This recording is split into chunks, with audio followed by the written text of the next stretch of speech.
Hi, my name is Jackie Lee Price and welcome to Shadowboxruk. So I'm at the iBox boxing gym in Bromley with Mr. Michael Burke. How you doing? Why, not too bad, not too bad. Nice to see you. Bloody hell. It's been a while, isn't it? Yeah. So, let's talk about, you're back in the gym. First week back, after a bit of a disappointment. You were supposed to box earlier this month. I mean, what's that like to have gone through all of that training and then nothing at the end of it? Well, it's kind of a kick in the teeth, but like I just feel like think of it as like I can't do anything about it. Nothing I can do. There's no point being upset and angry about it. I had a nice week off, and now back in the gym Monday. Start like just ticking over. If they give me a fight date, I'm sweet. I can just go whenever. If they ring me up on Monday, I'll fight on Saturday. I'm still fit, so ready to go. Was that down to a last minute pull out, if I remember rightly? No, it was down to COVID. So obviously the fight I was meant to fight, can't remember his name. His trainer had COVID, tested positive, but he tested negative. But because he's been, because he's been around him all week, he's probably a carrier. So they'll obviously they can't do it. He can't fight about a trainer or blah blah. I don't really know. They just said the fight's off. Yeah. I mean, that seems to be happening a lot as well, though. Yeah. Happened a few times. Yeah. That Chazza Dickens done it. I think someone else done it the other day. I can't remember his name was, but there's been a few.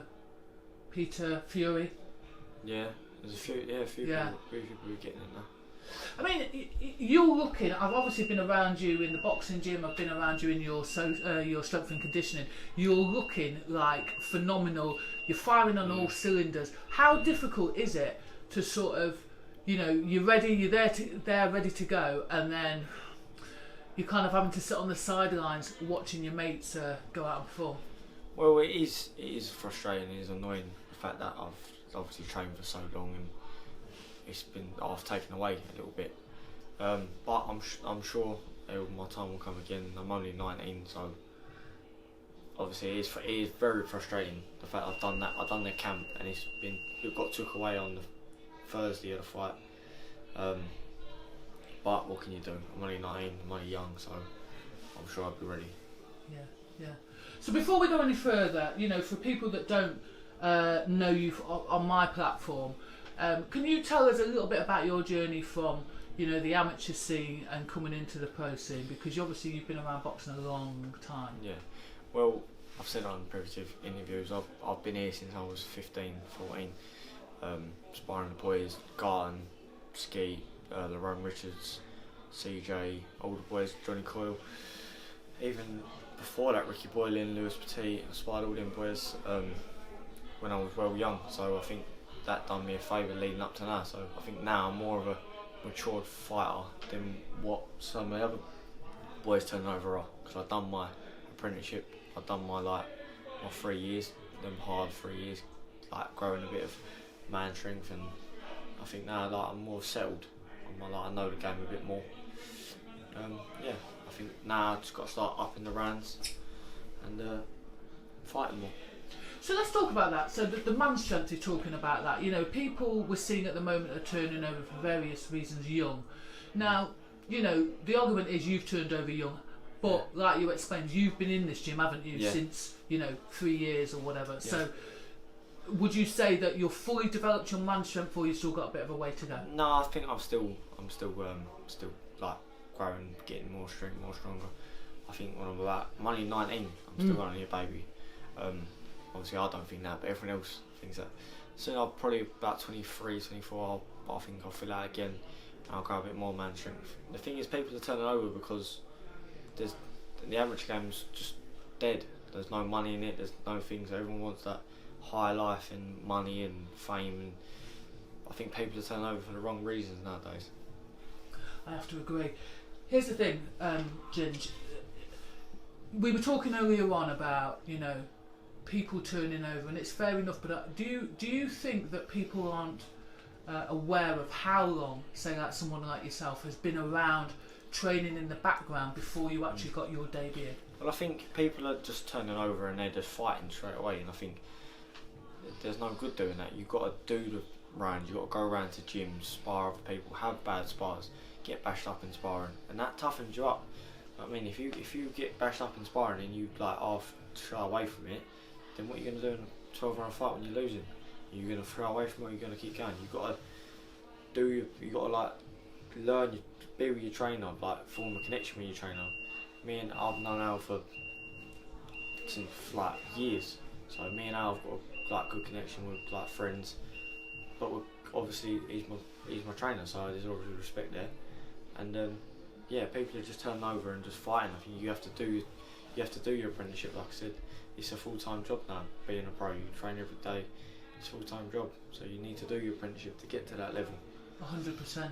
And we talk about coaches being sort of, you know, friends, coaches, mentors, all of that stuff. That comes with time, surely. Yeah. I think like everyone, if your dad's involved in boxing, then you can train with your dad. Then good luck to you, because then you've obviously got that connection from early on. You've obviously got that love between you. Obviously, me and my dad can't train together because we just end up clashing. But like, I'll always respect my dad. And like, the thing is, the reason we can't train together is because I don't turn that off. I always think of him as a dad, where you have to switch that off. And when you get in that gym as a trainer, like, I don't speak to her every day. I don't ring him up. I don't drive him mad. I speak to him the days I come here. We have a laugh, and that's it. Yeah. Do you think in this current climate, you're seeing all these 50-50 fights? You're seeing some kids. I mean, it's great for them. They're getting out on their debuts on a basically a telly show. But do you think that it's a good thing or a bad thing, especially for the kids that are sort of coming out?